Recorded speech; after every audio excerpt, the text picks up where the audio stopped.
এই মাসে উপসংসদ করেছিলাম শ্রম দপ্তরের দুজন প্রতিনিধি অথবা একজন প্রতিনিধি আমাদের উপসংসদের আমাদের শ্রমিক দলের সংগ্রামী সাধারণ লিডার আগামী দিনের ভবিষ্যৎ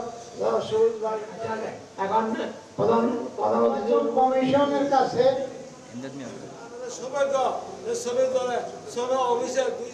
না রাখলে লোকরা এখানে আসতো। আমি এই সাধারণ সভার মূল ইয়ে পাইতেছি নির্বাচিত হয় সেই বিষয়টা আমরা তদারকি করি।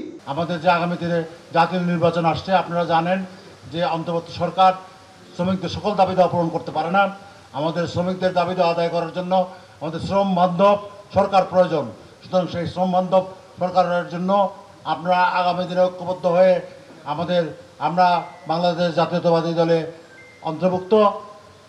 আমরা আশা করব যে আপনারা সবাই এই আগামী নির্বাচনে ধানের শীষের পক্ষে কাজ করে আপনারা শ্রম বান্ধব সরকার গঠন করবে, যাতে আগামী দিনে এই বন শিল্প সহ সকল শ্রমিকদের অধিকার আদায় করতে পারে।